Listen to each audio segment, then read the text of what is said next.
Drive with Ken Chester. Hey, everybody. Long time no see. This is Ken Chester in the RoadWorthy Drive studios with the RoadWorthy Drive crew. Jack at the controls. Hello. Sasha at our computer, and Mike number 2, and yours truly. We're glad to be back. We hope you missed us.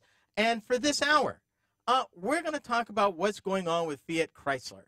And I'm going to go a little roadworthy because Chrysler is near and dear to my heart. You're going to need to stay tuned to find out why I'm so emotional about this.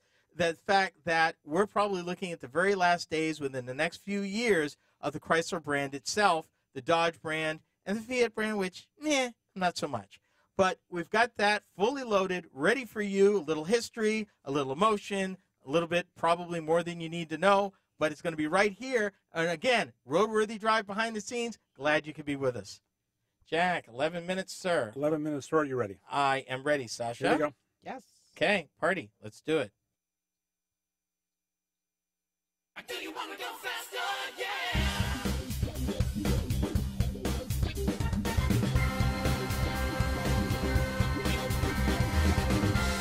It's time now for RoadWorthy Drive with Ken Chester, America's premier automotive news and information talk show. Now, here he is, that automotive journalist with the photographic memory, Ken Chester.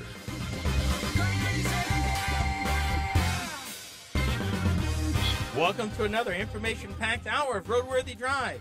I'm your host and Mopar fanatic, Ken Chester. And I'm going to explain that fanatic part here in a few minutes. I'm going to spend the entire hour, talking about what's been reported regarding the future of Fiat Chrysler automobiles in the United States, more specifically, the future of Chrysler, Dodge, and yes, even Fiat brands over here.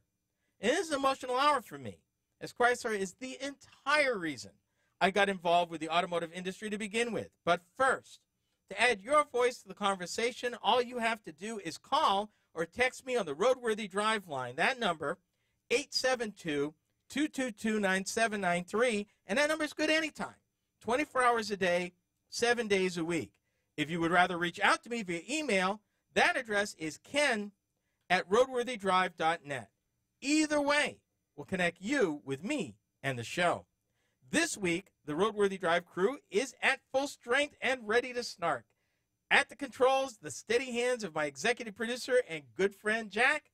At mic number 2, at long last, is always the sweet and sassy Sasha, prepared with her insights and definitely her opinions. Howdy, my peoples. Hi, Ken. Hello, Ken. And how y'all doing now? I had to play recovery service today. Recovery service? Yes, I did. I had to go up north and rescue Miss Sasha.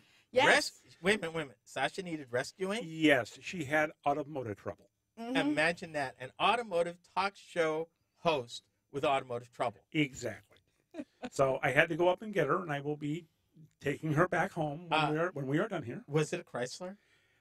No, actually, it was a Pontiac. What? It's a GM. They don't even make my model It of vehicle was- anymore. And matter of fact, that factory doesn't even exist. No, it does not.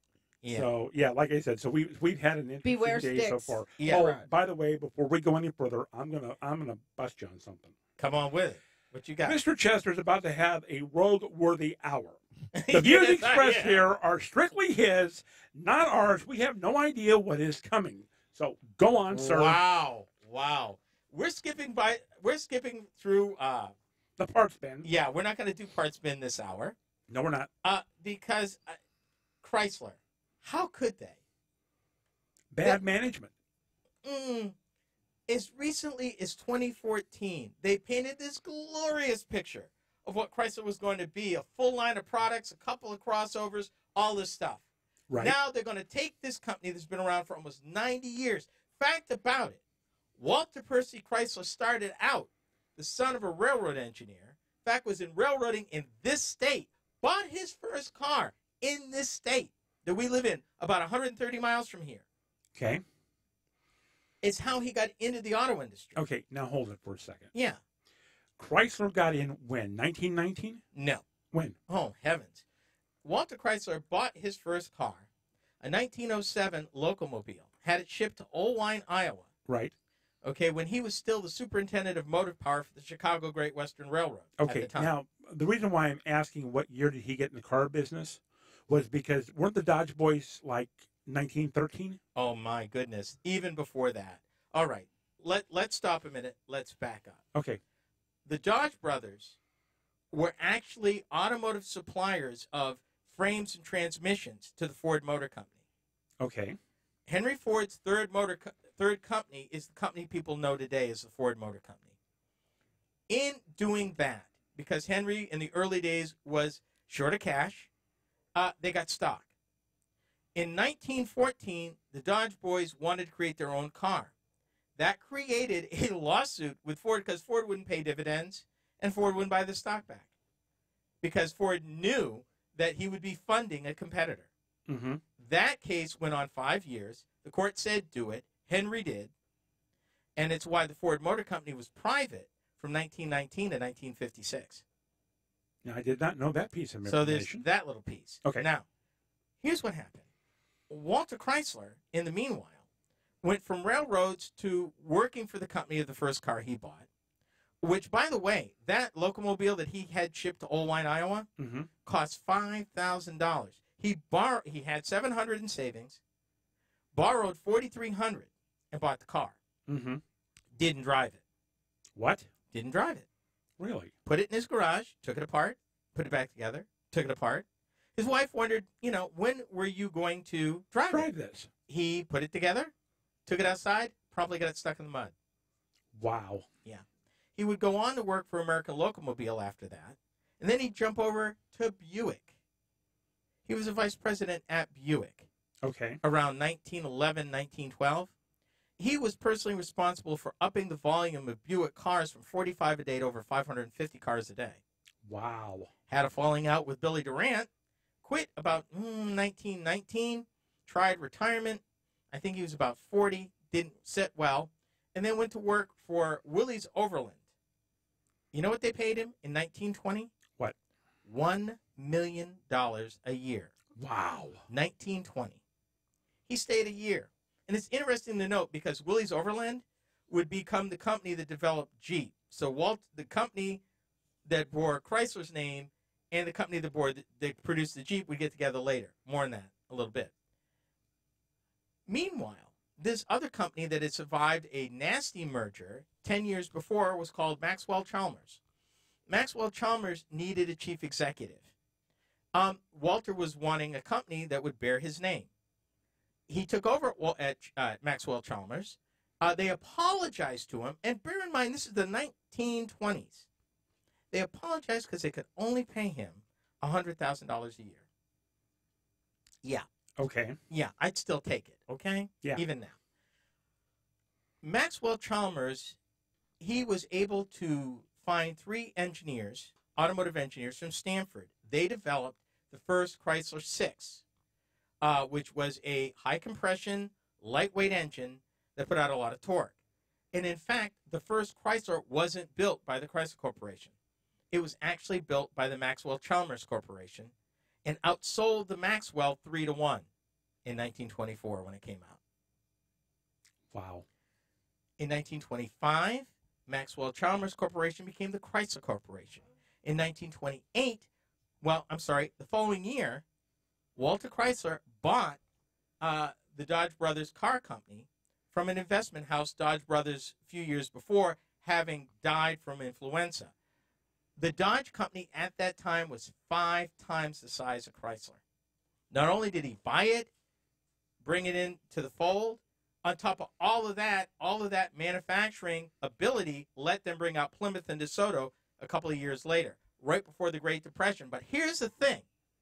Even after doing all of that in a space of less than 10 years, in the middle of the Depression, even when they introduced the Chrysler Airflow and all of that, which was not well received, but I'd love to get my hands on an Airflow now, Chrysler paid off the notes 5 years early in the middle of the Depression. Wow. Remember, he bought Dodge 5 times the size of his company, bought out a brand new line DeSoto, another new line Plymouth, still made it through the Depression, launched the Airflow, which was not well received at the time, still paid off the notes early. He knew what he was doing. Mm-hmm. Chrysler would be known for its engines and its engineering. Its manufacturing prowess had its lapses, not so much. But it's interesting to note that in this world of leveraged buyouts, Chrysler got bailed out the first time in the 1980s. Mm-hmm. But guess what? And that wasn't even a bailout. The government put certain sanctions on Chrysler, said, here's what we're going to do. We're going to give you our AAA rating so that you can borrow money cheaply and do what you got to do. We get the right to dictate to you what you can and cannot do. And if I remember correctly, Mr. Iacocca had the travel commercial. Mm-hmm. Lee didn't like that. No, he didn't. You know what? He did. 1983, Economics Club Detroit. Chrysler did it again. Paid off the notes 7 years early. Lee's famous words, we at Chrysler borrow money the old-fashioned way. We pay it back. Yep. Yep. And I still remember the K-Car commercials. Oh, yeah. You know what? I owned one. Loved my car. I've been in a plant. I've been in a plant where they were made. I watched them build them Mm-hmm. in 1981, shortly after they were announced in Newark, Delaware. I've been in a plant where they were actually manufacturing those cars. And like I said, I owned one. I loved mine. They weren't fancy, Not at all. but they got the job done. Yes, they did. And in fact, I would go on to own several of their successor cars, and then more about that in a little bit. So here's the question. Coming up next, folks, do Chrysler, Dodge, and Fiat have a future? You are listening to Ken Chester on RoadWorthy Drive.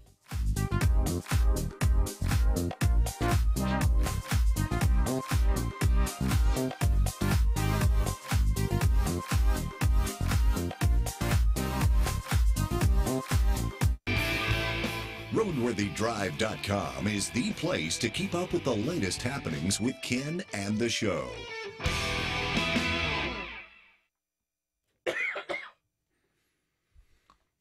History? Chrysler's full of history. In the mic. Chrysler's full of history. Yes, it is. A lot of the first, Chrysler, in fact, was the first company with electronic ignition. That was 1972. Chrysler was the first with an alternator, which was better for the car and recharged the battery as opposed to a generator. That was in 1960. Chrysler came out with the Plymouth Valiant, the Dodge Dart, which really, the Valiant was known for its dependability. I owned a Dart and I owned a Valiant. Valiant was my third car. I loved my Plymouth Valiant. My 1965 Plymouth Valiant 200 slant 6 3-speed. And if I could ever get my hands on another one. It's either going to be almost destroyed or it's going to be out of your price range.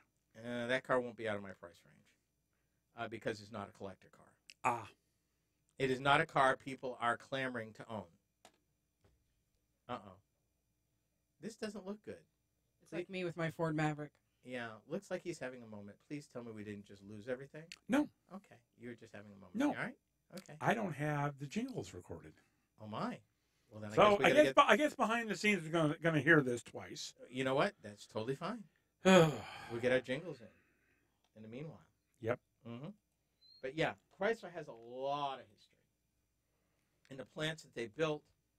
Which one do you want first?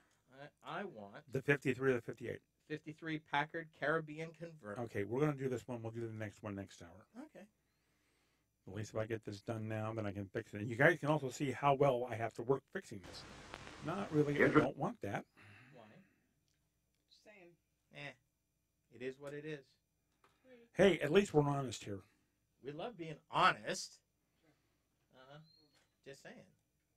Mm-hmm. Mm-hmm.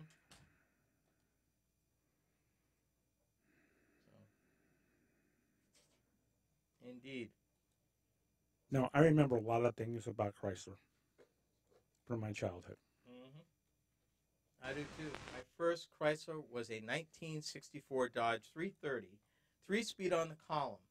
What we would call back in the day a standard size car. Oh, I thought you were talking about the transmission being a 3 on a tree. It was. But when I say standard, I'm talking about size as opposed to subcompact, compact, standard, intermediate, Mid-size. full size. Yeah. We've dropped the standard in the intermediate. Now you go from compact to full size. And full size is really, if you wanted to argue that today, what we consider a full-size car today is really about an intermediate size. Yep.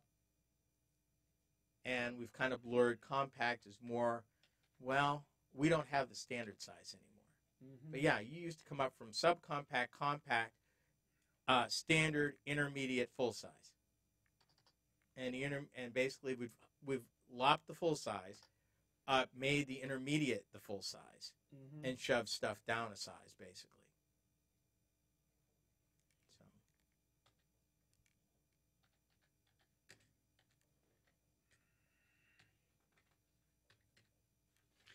Okay, y'all.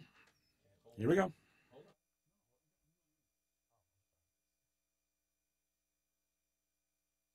Introducing America's smartest sports car, the exclusive new Packard Caribbean, for those who want the very finest in a sports car.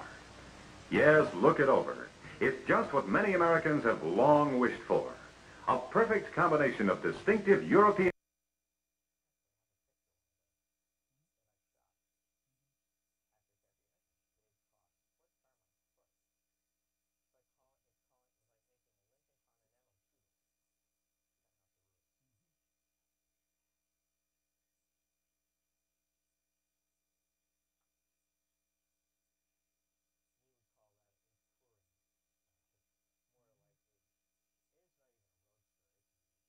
Introducing America's smartest sports car, the exclusive new Packard Caribbean, for those who want the very finest in a sports car. Yes, look it over. It's just what many Americans have long wished for. A perfect combination of distinctive European styling and American comfort and stamina. In action, it reveals amazing responsiveness and tremendous power. The Caribbean is effortless to handle. And just look at its sleek, modern lines. Put yourself in this picture, at the wheel of the Caribbean. Think of the pride and pleasure you would enjoy in owning this superb car. The Packard Caribbean is now in production on a custom-built, limited edition basis. See your Packard dealer for early delivery. The Packard Caribbean, one of the 8 models of America's new choice in fine cars. Packard.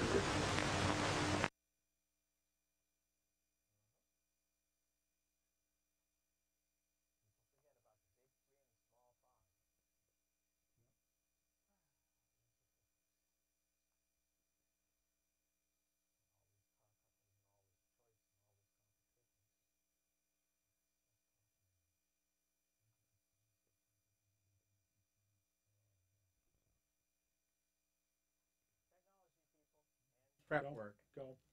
Huh? You're on now. Oh, I'm sorry.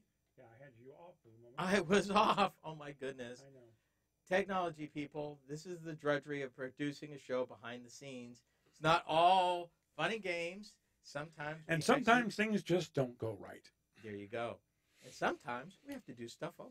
Yep. Happens. Are you ready? No, actually. We're waiting for Sasha, wherever she may be. When she gets back, we will commence. Okay. So 9 minutes. 9 minutes, sir. If you put that on your clock, please. It is on my clock. Okay. I am waiting for Lady Sasha, and then we can get going. I'm not sure. I think she was going to the little Earl's room, if I remember right. I believe that may be correct. So. And I'll just wait for her to come on back, and then. No, that was honestly the thing that I remember the most about Chrysler, was what Iacocca did. You know, he was quite the visionary. Well, and I mean, for him to come back and put the K car out was just a brilliant maneuver. Here's a few things. Let me backstop that for you. Lee Iacocca was a bright and rising star at the Ford Motor Company. Yes, he was. He was actually got his degree in college in engineering, went into marketing. Mm-hmm. Lee's first successful foray was Ford's campaign in 1956 to own a 56 for $56 a month. A 56 for 56. Mm-hmm. Iacocca's second major coup as a marketing man was the marketing behind and the shepherding of the development of the Ford Mustang, which most people may not realize actually came to market. They used the economical Ford Falcon chassis to build a car. And it set records for manufacturing that would only be beat by the Ford Fairmont some 12 years later. when did Lee leave Ford, and when did Carroll Shelby came in '64, right? To Ford. To Ford, yeah. Iacocca was fired by Henry Ford II in the late 1970s. Chrysler scooped him up. Oh, okay. Lee wanted to run Ford. The Deuce would never let him. Yeah. And you had two strong personalities. Somebody had to go. Here's a little known fact I bet you don't know. Where did the minivan come from that Chrysler built? I honestly don't know. Hold on your hat. It was developed at Ford. Really? The chief engineer of Chrysler used to work for Ford. His name was Harold K. Sperlich. Mr. Sperlich also had one of those prickly personalities. And he's the father, rightly, of the minivan. In fact, Mr. Sperlich predated Mr. Iacocca. After getting fired at Ford, went to Chrysler.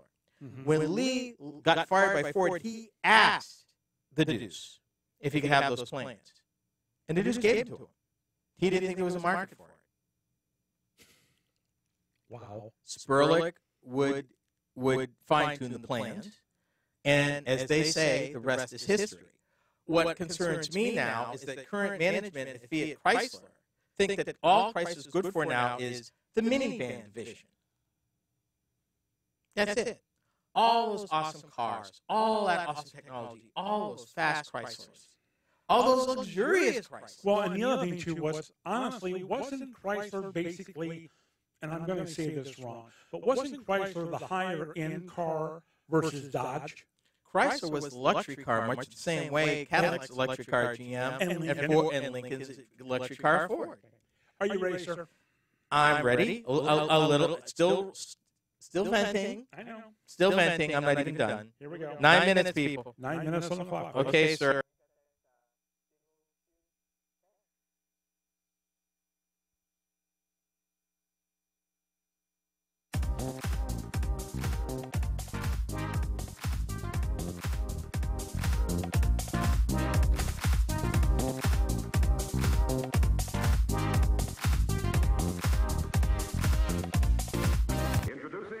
America's smartest sports car. The exclusive new Packard Caribbean for those who want the very finest in a sports car. Yes, look it over. It's just what many Americans have long wished for. A perfect combination of distinctive European styling and American comfort and stamina. In action, it reveals amazing responsiveness and tremendous power. The Caribbean is effortless to handle. And just look at its sleek, modern lines. Put yourself in this picture, at the wheel of the Caribbean. Think of the pride and pleasure you would enjoy in owning this superb car. The Packard Caribbean is now in production on a custom-built, limited edition basis. See your Packard dealer for early delivery.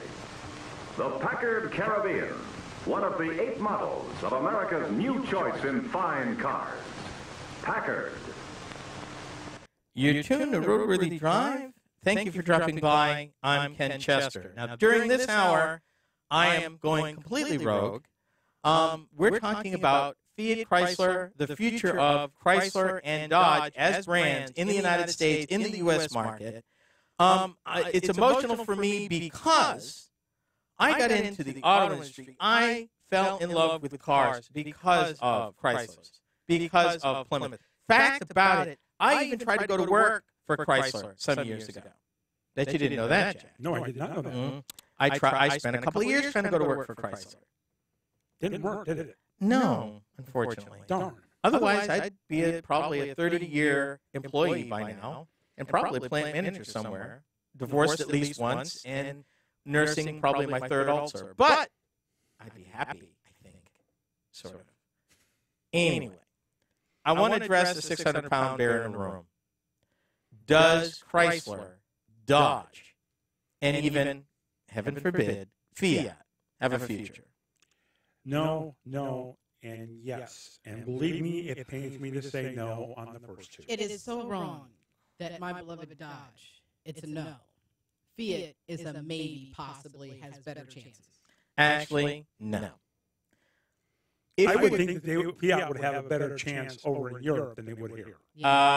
No. Okay. Let me back up a little bit. If you're wondering why I am all of a sudden all sorts of emotional about FCA all of a sudden, it is because the head of the company had announced their 5-year plan. Noticeably absent was any commitment to invest in the Dodge brand, the Chrysler brand, and even to a lesser effect, the Fiat brand. And basically, with the way that they're down now, Chrysler brand only sells the minivan hybrid, and the Dodge 300. I'm sorry, the Chrysler 300. Yeah, Dodge 300, Dodge Charger, Chrysler 300, same car. Okay. This is what's weird. The chassis they ride on, a gift from Mercedes when it used to be Daimler Chrysler, 12 years ago. The plant it's built in, that was built in the mid-'80s, but it wasn't built by Chrysler. It was built by Renault for American Motors, which Chrysler bought in 1987. Chrysler is not happy with the quality or lack thereof up there in their plant. So the question I'm wondering is, right now, not only do those cars, do they have a future? They're long in the tooth. They have not been really updated in years. And it costs hundreds of millions of dollars to update stuff. Can you explain to our listeners what you mean by updating the car? Sheet metal, interior, electronics, chassis, ride, handling, engine, transmission, millions upon millions of dollars, which is why you don't have that many automakers in the world. You're in it for billions upon billions of dollars. The last time Chrysler developed a brand new engine family, about 12 years ago, their V6 line, $724 million. That didn't even include the tooling. That was development costs. The last time they put serious money into the minivan, when it used to be called the Town and Country, that last generation, not the Pacifica, $2.4 billion. This is Chrysler. This is not General Motors or Ford. This is Chrysler. And didn't Daimler do that before they sold it?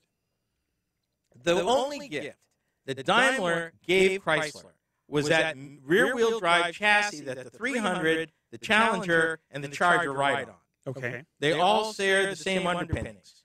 And a platform is what dictates what a vehicle rides on. The problem is, by nature, these cars have not been updated materially. Oh, they've done some tweaks with sheet metal and things like that. But as far as new, updating, ride handling, maybe a hybrid or something else like that, have not done it in 12 years. That means it's time for big money. Right now, the cars are selling. And they're going to continue to sell them as long as there's orders. But as far as putting the big money in, I don't see it. There was some rumors that they were going to move to an Alfa Romeo chassis. That's been scuttled. If they're going to rework the existing chassis they're riding on, that's still big money. That's millions and millions of dollars. But the problem is they're not seeing the volumes they need to see to justify the expense. Now, there's been some rumor of maybe a crossover on the Pacifica chassis, but again, where this man is putting the money, and we will talk about this in the next segment, will be Jeep, Ram, Alfa Romeo, and to a lesser extent, the other company they own, Maserati. That's where the money's going. They want to take Jeep sales right now, which is 1.4 million, to 3.5 million in the next 5 to 6 years. Okay, and I could probably see that.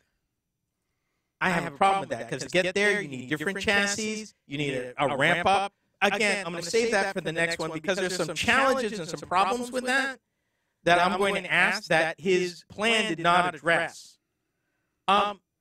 Here's another thing.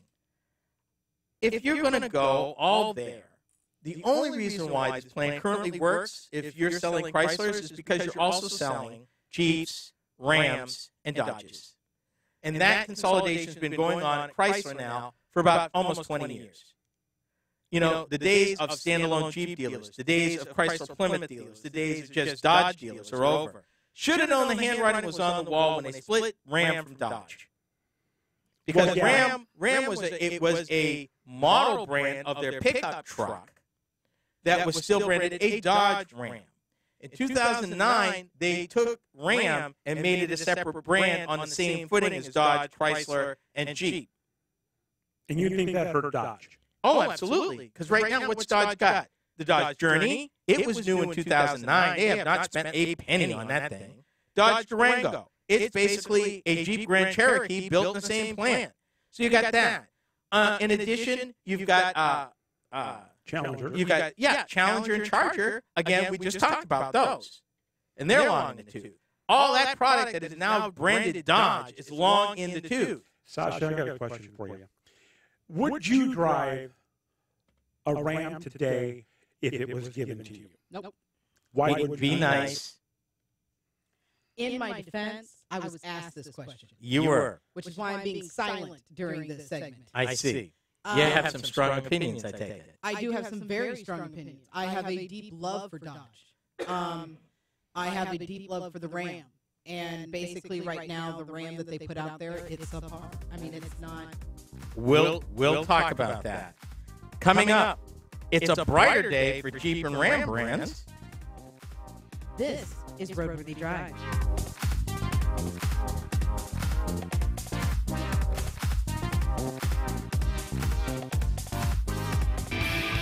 You're listening to RoadWorthy Drive with Ken Chester on the RoadWorthy Drive Radio Network.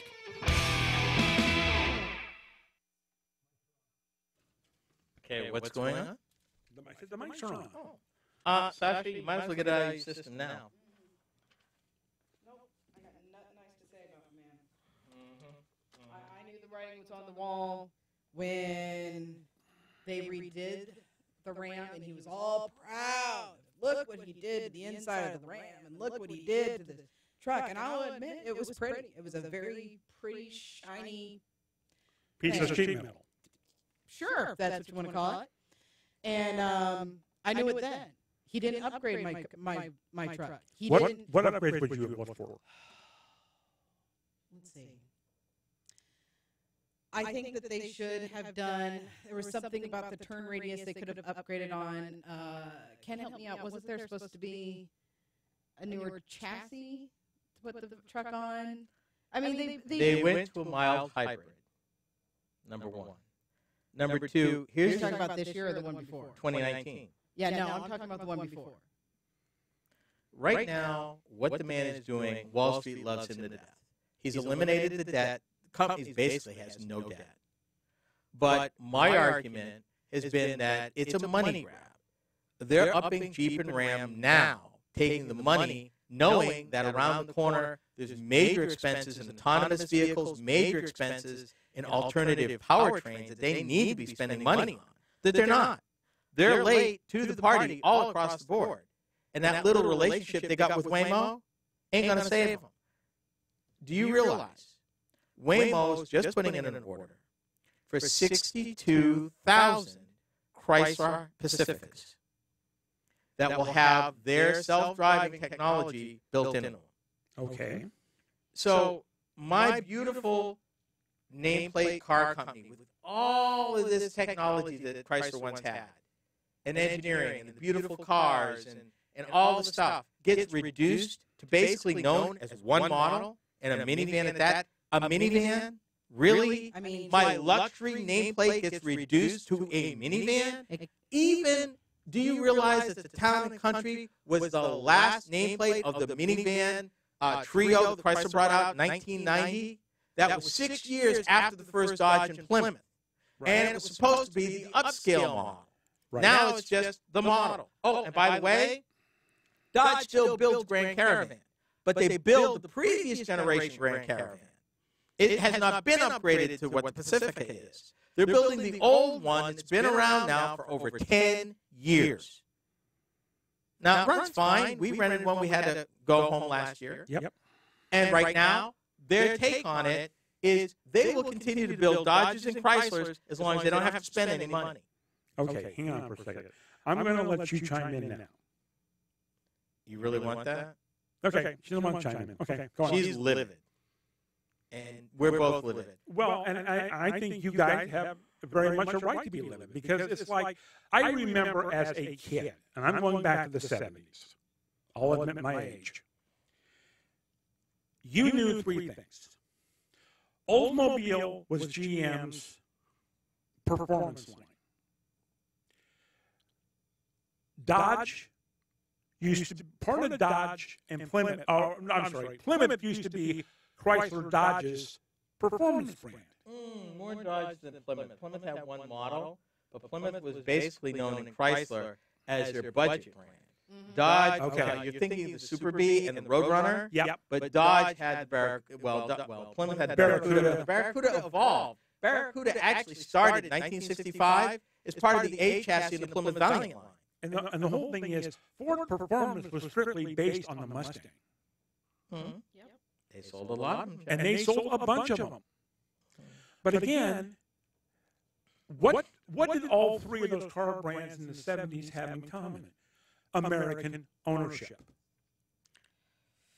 To a degree. Okay, I'm just telling you what I remember. Okay.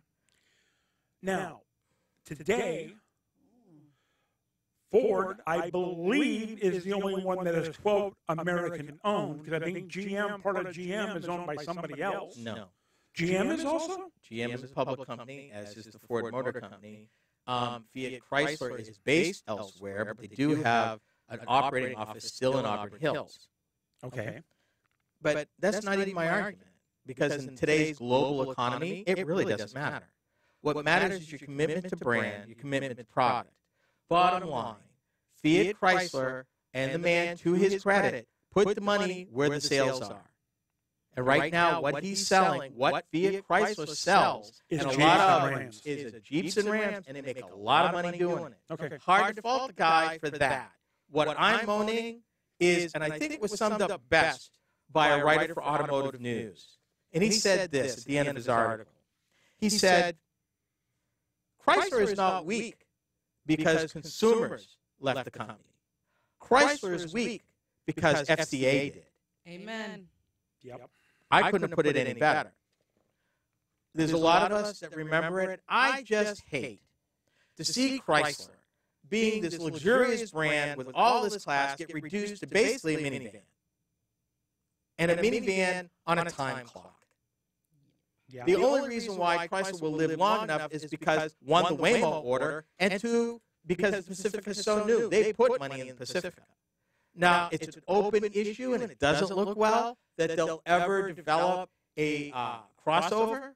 There was some talk of building a crossover on the Pacifica chassis, which would work because the Pacifica chassis is fairly new. That could still happen. It could be luxurious if they wanted to go there. But from what I'm reading, and I don't know if the viewers realize, again, this whole show was created because last week, the head of Fiat Chrysler, Sergio Margion, I think I got that right. That's not how you pronounce it. No, I know how you want to pronounce it, and I'm not going to let you. It's Marchion.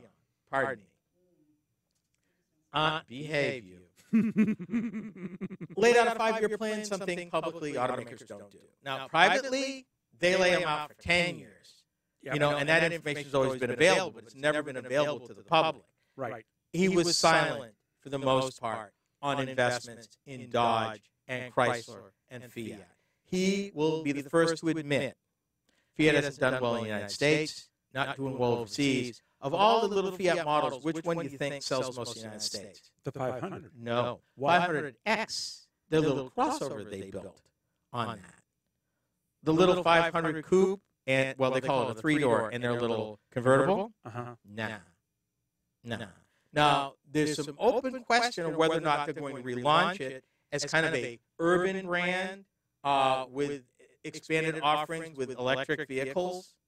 That's a possibility, but they're going to have to do a lot better performance-wise for EVs, because right now all the other EVs eat the lunch of this thing. It just doesn't do what the average electric vehicle can do right now. Okay. So let's start segment 3. Okay, hold on. Need to reset my clock. 9 minutes? 9, sir. Mm-hmm. Ready? Are you ready? I'm ready.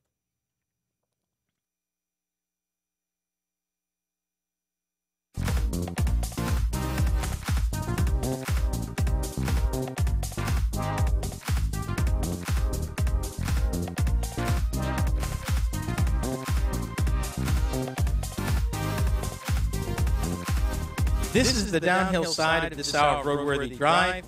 I'm Ken Chester, and this hour has all been about Fiat Chrysler automobiles. Now, full disclosure, I'm all about Chrysler. It's history, it's cars. Heck, for a moment back in the 1970s, yes, I sold new Dodges and owned both Chrysler, Plymouth, and Dodge cars in the past. But that's a story for another time. A little bit more disclosure. Sasha has also been a salesperson for Pentastar brands in the past. So for us, this is personal. Very personal. Very, very personal. And I thought you should know. You need to know. So I'm telling you. So if you're wondering why there's an edge to this hour, and also because people said, well, I wasn't edgy enough, I was kind of a little bit robotic and not emotional enough. Well, yeah, how's the emotion doing for you, Sasha? Am I emotional enough now? Am I even close? No. I think she's And both of you have done a wonderful job of realizing that this is on radio. Wow. Radio. No kidding.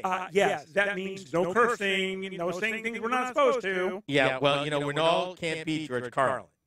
No, absolutely not. Okay.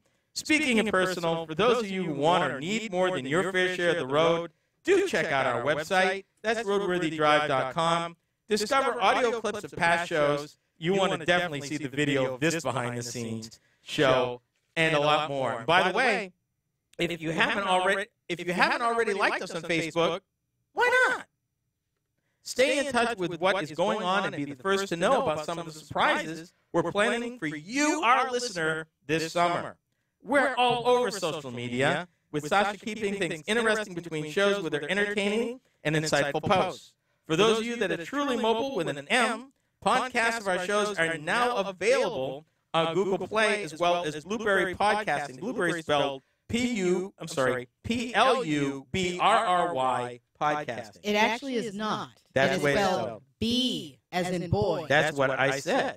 Pretty sure I I heard P. thought I heard a P. I heard P twice. No, I said B. B as in B Well, in for your those bonnet. of you that heard B or P, it is B-L-U-B-R-R-Y. Yeah. Podcasting. Well, I'm glad for that. Okay? Don't miss a moment. Yeah, you can feel the edge in this studio right now. Cut it with a knife. We're just a little bit wound that our beloved brands are going by the wayside. I mean, I've owned Chrysler. I've been in their plants. I've watched them build these cars. And I've seen the engineering. I've talked to the people. Shoot, I've sat in Auburn Hills. I'm sorry, I misspoke. I sat in Highland Park before they moved to Auburn Hills and talked with folks. But then again, I also sat at American Center in Southfield, Michigan when AMC was still around. So I've met these people. I've talked to them. AMC was an interesting brand. You know, here's an interesting thing for you to consider. Okay. How many companies have owned Jeep since its creation? I believe the number is either 8 or 9. 7. Yeah, 7. And Like here's number 7. and the messed up part, it's quite possible that Jeep will outlive this one too. Yep. As far as I understand, it's the only make in the American auto industry that has survived this long under a multitude of owners. You'd be right. Everything from Willys Overland, when they started, to being bought by American Motors in 1970, to American Motors being invested by Renault later in that same decade, to Renault selling their share and Chrysler buying the rest of AMC in 1987. A lot of people may not And realize. they shut it down in 87, if I remember. No. What year did the AMC go away? 1987, but they didn't shut it down. They carried some of those products as Eagles.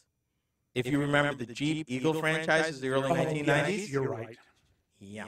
They didn't quite go away. And honestly, they carried forward the Jeep, not the Comanche. I'm trying to think of the Wrangler? No, the Cherokee, the original Cherokee, built by American Motors, came out as their first unibodied SUV back in 1984. Chrysler built that all the way up into the early 2000s. The Grand Cherokee was supposed to replace the Cherokee. So in 1993, what Chrysler did when the Grand Cherokee came out, they lowered the price of the Cherokee. Figured that, okay, we'll get another couple of years out of it. It'll go away. Smartest thing they ever did. They would build it for another 7 years. Like I said, there are times that Chrysler or Jeep has been, out there for dead, and they keep coming back. Well, the companies that own them may have been out for dead, but Jeep's always managed to do well. Here's something that they're looking at.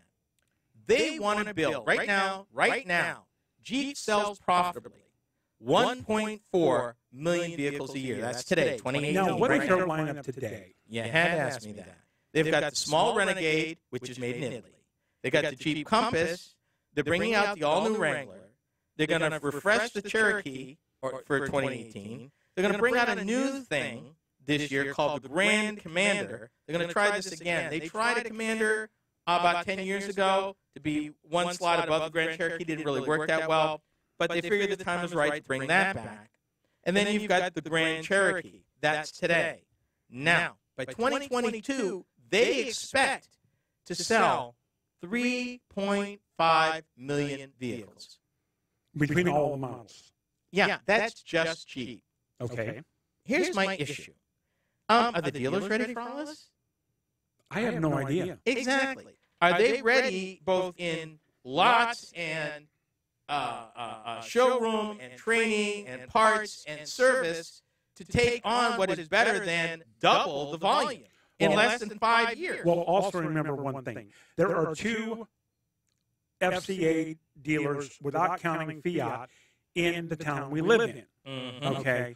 Both of those dealers are parking inventory on empty office space lots, let's call them, because they don't have the room on the ground where they're at. And my question becomes, do they have the ability in both their manufacturing chain and at the dealer level? When Chrysler brought out the LH cars in 1993, they were so revolutionarily new that Chrysler had training from all the way down to the dealer, all the way down to the janitor at the dealerships got training. Because these cars were so new, they were going to bring in a new customer. If you're going to double plus your volume in the next 5 to 6 years, You got to expand. You got to expand your plant.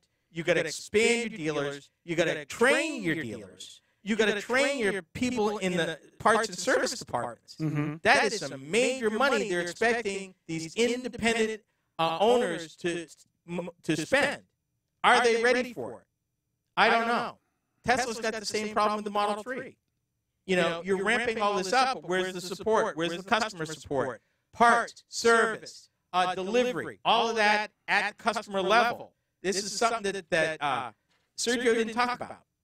If you're going to do this kind of thing, and he's on his way, by the way, to 7 million vehicles, Jeep, worldwide. Ford Motor Company didn't sell that many vehicles last year. So he's got some grandiose plans, assuming you don't get hit with a recession or fuel economy issues or anything like that. So we'll see what happens. So when we come back, where do we go from here? RoadWorthy Drive with Ken Chester is heard exclusively on the RoadWorthy Drive Radio Network.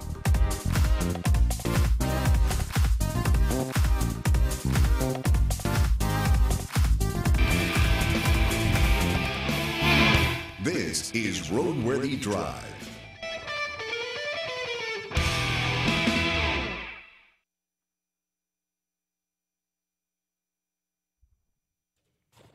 Yeah, I missed my tagline there. I didn't put it in there. Ah! That's why that was a little strange. It was missing that. Yeah, I'm like, ooh, that's not there. I'll have to improvise. It seems sad, but I'm sure people who own Plymouths, which was me, Mercuries, Hummers, Pontiacs, all brands are gone. Oldsmobile. That one honestly hurt me, because the first car that I was ever brought home in was in 1964. No, that wasn't right. I'm sorry. I'm 2 years ahead of myself. 1957 red and white Chevy Bel Air. That was the first car I was ever brought home in. 2 years later, they bought a 1966 Pontiac Aqua Blue 98. You mean an Oldsmobile? Oldsmobile 98. The Delta 88s. Wasn't the Delta 88? It was a 98. Yeah, the 98s didn't have the Delta. The Delta was the lower cost version. You had a Delmont 98, a Delta 88, and then eventually just an 88. For far, far, far too long, I had way too many summer memories on the trunk of a Delta 88. That's what my mother used to deliver when we used to deliver like phone books and stuff. We would ride on the trunk as we went up and down the streets. Yeah. Safety. Yeah, I'm all about it. Yeah, right? Back then you could do that. How in the world did either one of the three of us survive our childhood? Right? We drank out of hoses. I know that's right. The kids, I will admit, I did this, built ramps out of concrete block. Yep. Well, that's you, brother. I wasn't that crazy. Rode sitting on the sunroof on a T-top Camaro going down a gravel road at speeds that probably weren't legal on a paved road. We were on a paved road in Chrysler Imperial doing speeds that weren't legal. Yeah, low triple digits. All you heard was the wind. When a friend did a summer of detasseling and they had the money and they had purchased their bright new, shiny, new-to-them vehicle, and they wanted to see just how far their old vehicle would go before it completely exploded. Yeah. That was a weekend that should probably never have occurred anyway. But on the flip side of that, did not know a Nova could fly. Wow. I can tell you about. And I'm pretty sure it's part feline because the dang thing landed on its feet every single time. I can tell you, Nova can pull 5,000 pounds. Yep. When my buddy's Chrysler died, and his dad showed up with my buddy's '68 Nova. Although when it blew the top on that radiator, let's see, how many feet in the air did that water go? Right. At least 20, 30 feet. Yeah. Oh yeah, you didn't want to be close to that thing. Yeah. That poor Nova went through and didn't blow the engine. Didn't blow a thing. I'm telling you, the gas station that we had to go to, because the car was technically still running, and our goal at the end of that weekend was to make sure that that car was no longer running. So when we I can actually fix pulled, that. right? No, we had to have fun doing it. But when we pulled into the gas station, the manager was seriously concerned because of She was how. smoking? Oh, she was smoking. She was knocking, and we were still putting in gas. You know, back then at under $1. Yep. Probably like 78 cents. Oh shoot, I got you 87. beat. Stop. When I was delivering Stop. papers, We're not. 32 Stop. cents. Wow. The lowest we ever paid. We were in Texas on 35 with a Winnebago motorhome, 25 cents a gallon. Woo! I'm telling you. Do you guys remember back in the day they used to do like radio, like a radio station or something like that would show up at a gas station for such and Oh, such gas hours? wars. Yeah. Yeah, for such and They've such done it here. hours. It's been years, but they've done it here. Oh, I And remember. well, it's still here. You go out to the first suburb east of us and north of us. Okay. That would basically be east side of Des Moines, Altoona, Mhm. Ankeny. Mhm. That's where the gas war is. If I go up to Ankeny to a certain store that opened up a few years ago, I will not mention the name, 30 cents a gallon difference. Oh no. This. Whereas radio stations would actually do live broadcasts. Oh, Yeah, and they would say, like, I remember, certain radio station there was 94.1. While they were there, you paid 94 cents a gallon.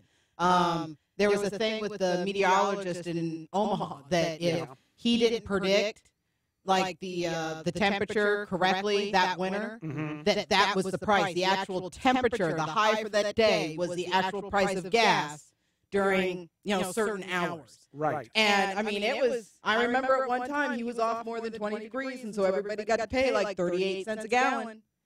I mean, Yep. and it was crazy. Oh, and you got a free Runza, too, which those of you in Iowa wouldn't know what a Runza is, but it's kind of like a Maid-Rite, except you surround it with dough. Ew. Stop. Okay. It's like a calzone, except it's got hamburger and Well, onions. what would It was good. you call a Stop. bun besides dough?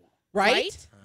Right? I'm a New England boy. I have to introduce you to proper hot dog buns, which y'all don't have out here. I could say the term now that since we're not on like actual radio. Be Is that, nice. Still have to be nice. is that still your hometown of Worcestershire? Okay, segment 4, let's go. Hold on. I got to set it for 8 minutes, 50 seconds. This one. You can tell when the adult in the room has had enough. When he's hangry. And Cursed, he's, suits. right? That's all I'm saying. Okay, here we go.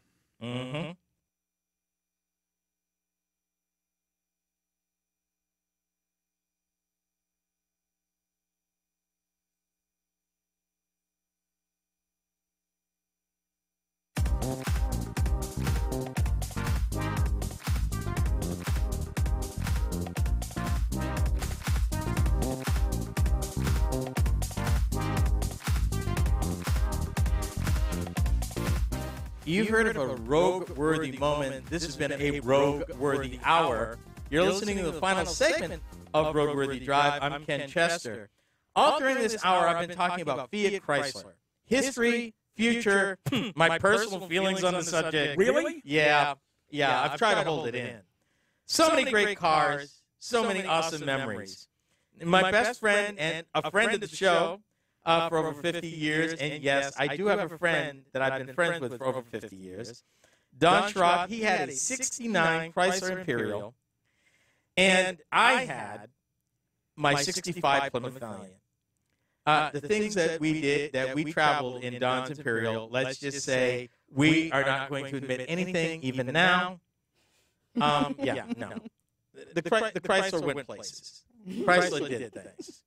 Changing a flat in a Chrysler Imperial without the proper tools, that was an adventure. Didn't that have the fender skirts on it? I don't remember. I think it may have. Because I know that Oldsmobile 98 that I was talking about. Mm-hmm.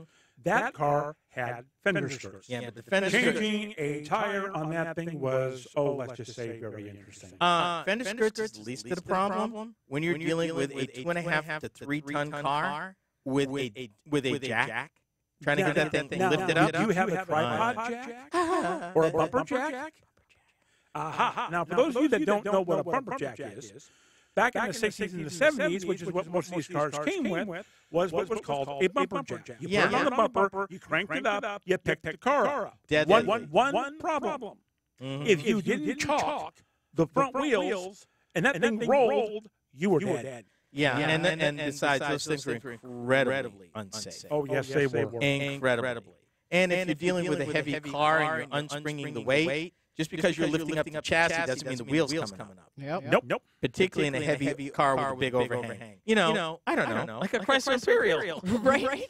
Anyway, my beloved 65 Plymouth Valiant, which was my Plymouth Valiant 200. It was my first car loan, but my third car. $300 car loan. I paid $7 a week for the credit union, deducted from my weekly Victory Supermarket paycheck. And I've been in love with my Chryslers ever since. So I was there in the showroom when the first Corridor 2 doors came out. 6 years later, newly married, I was down in Florida in the Chrysler Plymouth showroom admiring the first of the Plymouth Reliance that I would eventually own, and in fact, tour the factory. So the big question is, after all of this, where does FiatChrysler go from here? Now, I would hope up. Well, that's the thing. The company itself, no debt. The company itself, extremely profitable. The company itself spent about $1 billion to upgrade their manufacturing capability. But what are they building? They're building Jeeps, they're building Rams. And that's where the money is. However, not without a hitch, Sterling Heights plant, which builds the 2019 Ram 1500. You want to call it Dodge Ram. It's now the Ram, excuse me.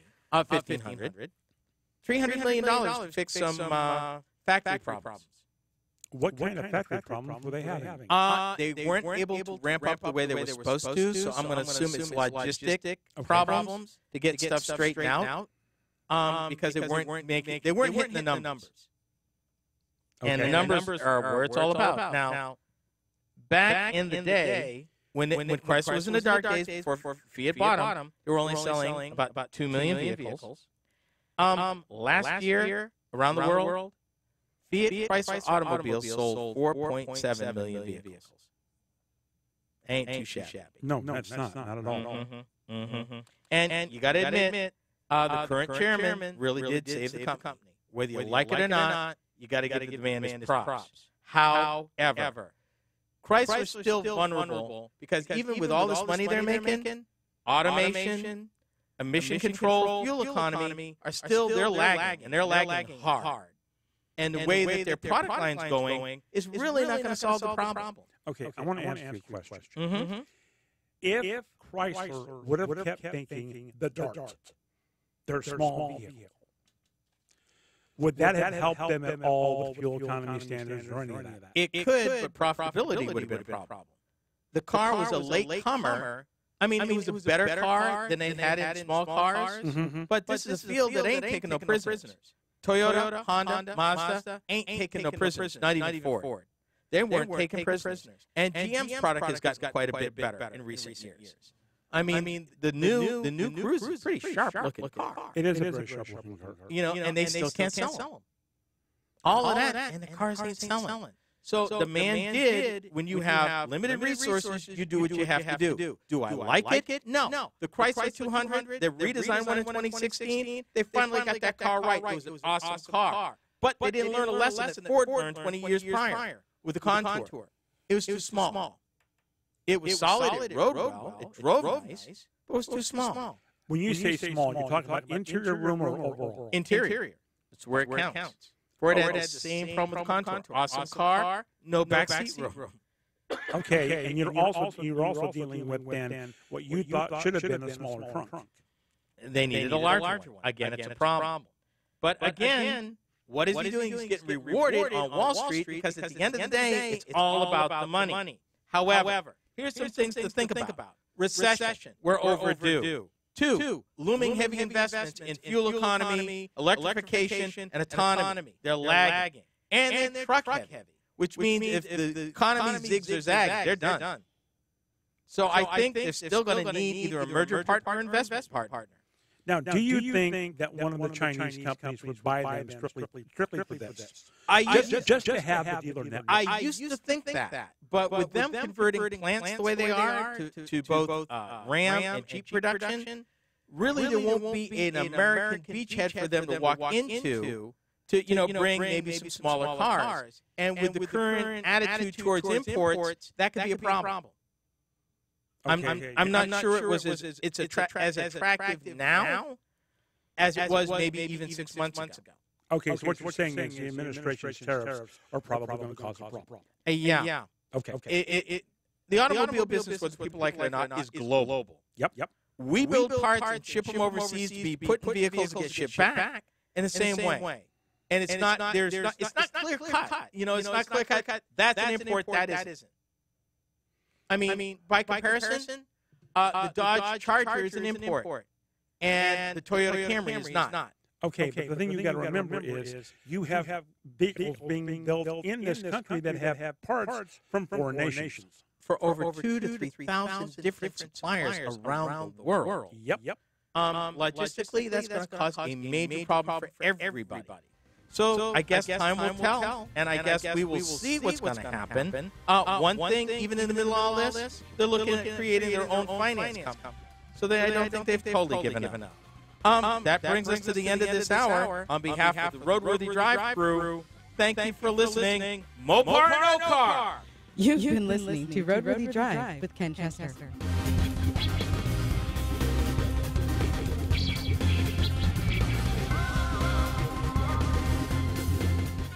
RoadWorthy Drive with Ken Chester is a copyrighted presentation of the RoadWorthy Drive Radio Network.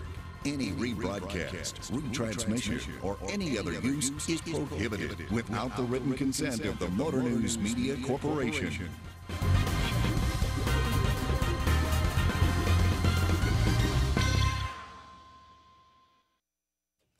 No doubt you got an earful this week, and you could tell we're pretty emotional about this. Time will tell whether or not current management at FiatChrysler guessed right or guessed wrong. Just the ebb and flow of the economy suggests that the major wrinkle in their plans is going to be an upcoming recession, which we are overdue for. When people don't buy cars and trucks and maybe buy used. Also, will the glut that we've been reporting on of 19 million vehicles offset people buying new vehicles no matter what the brand? And would that have some impact for his growth plans? Because he's targeting to better than double in the next coming few years the amount of sales. That means an amazing investment of capital, plant space, factory commitments, suppliers. There's a lot that could go wrong. And if through all of that big ramp-up, quality slips, they got a problem. So I guess we'll see. On behalf of the RoadWorthy Drive Crew, that's Jack, Sasha, and myself, we'll see you next week. Be sure to tune in. We'll do it all again. So we'll see you later. Bye-bye. Bye.